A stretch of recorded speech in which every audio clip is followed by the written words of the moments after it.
Assalamualaikum warahmatullahi wabarakatuh. Waalaikumsalam wabarakatuh. Ini sudah masuk semua.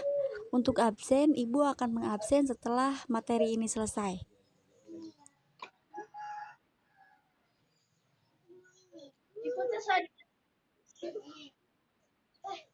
Ntar aja di sini.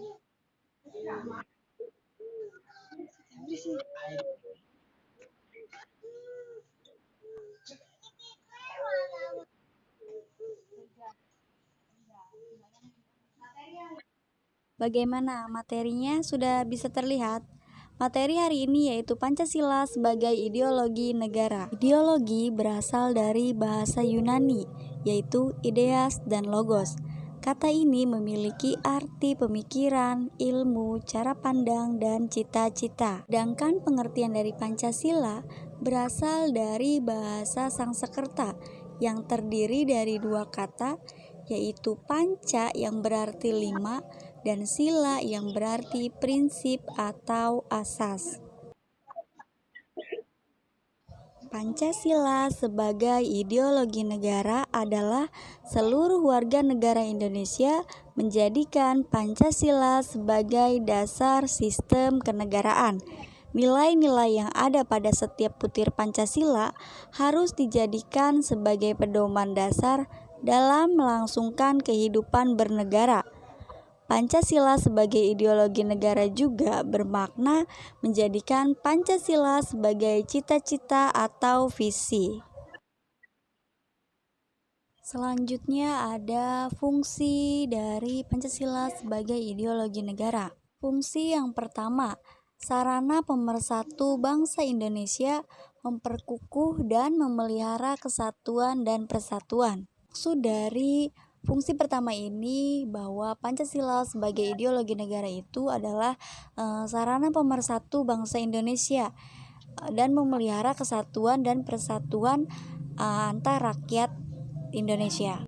Poin kedua ada membimbing dan mengarahkan bangsa Indonesia untuk mencapai tujuan. Jadi dari fungsi kedua ini, untuk mencapai cita-cita bangsa perlu adanya pengarahan untuk mencapai tujuan yang sama. Yang ketiga yaitu menunjukkan jalan serta mengawasi dalam upaya mewujudkan cita-cita yang terkandung dalam Pancasila. Fungsi yang keempat ada menumbuhkan jiwa nasionalisme dan patriotisme. Kemudian, fungsi selanjutnya menjadikan pedoman hidup bangsa Indonesia untuk menjaga keutuhan negara. Dan untuk fungsi yang terakhir yaitu memberikan motivasi untuk menjaga dan memajukan jati diri bangsa Indonesia. Selanjutnya ada tujuan dari Pancasila sebagai ideologi negara.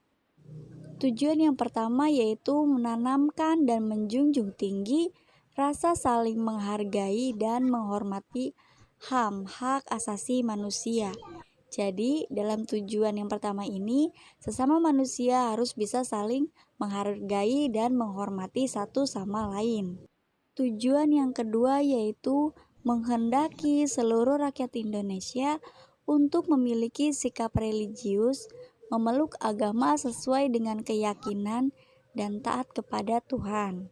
Tujuan selanjutnya yaitu menciptakan bangsa yang adil, baik secara sosial maupun ekonomi, sehingga seluruh rakyat Indonesia memiliki kesempatan yang sama untuk mengembangkan usaha tanpa membeda-bedakan. Selanjutnya, menciptakan bangsa yang demokrasi.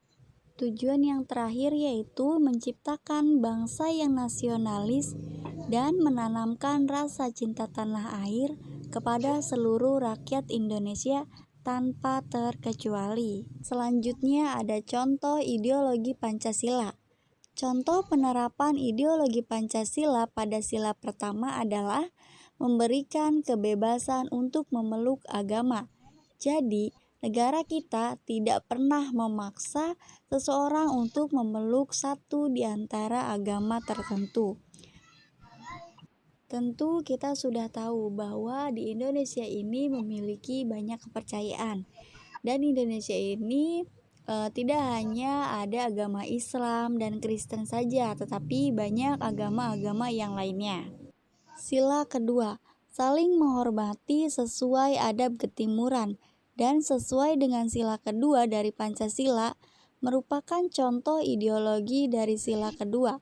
Itulah mengapa masyarakat Indonesia wajib untuk saling memiliki rasa hormat antar individu ataupun kelompok. Sila ketiga, contoh ideologi Pancasila yang diambil sila ketiga adalah selalu mementingkan kepentingan golongan dibandingkan dengan kepentingan individu. Maksud dari sila ketiga ini bahwa masyarakat Indonesia selalu mementingkan kepentingan golongan atau kelompoknya untuk mencapai tujuannya bersama dan membelakangkan kepentingan individunya.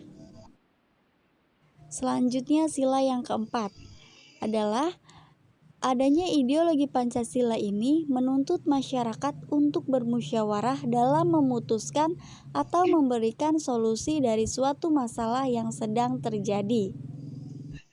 Dan sila yang terakhir yaitu sila kelima. Contoh ideologi Pancasila yang terakhir adalah bersikap adil dalam memutuskan suatu permasalahan.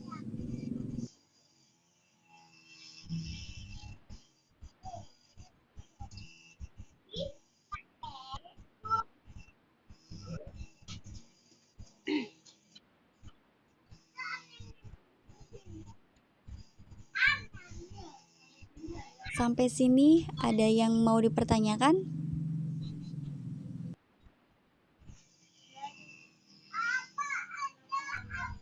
Silakan Sania, Sopi atau siapa ada yang mau bertanya?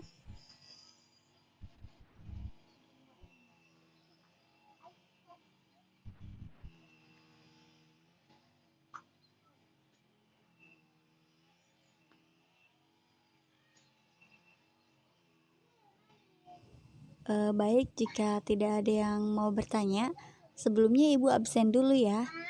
Sania Apriliani, hadir Bu. Sopi, hadir. Rahma, hadir. Tarman, hadir Bu.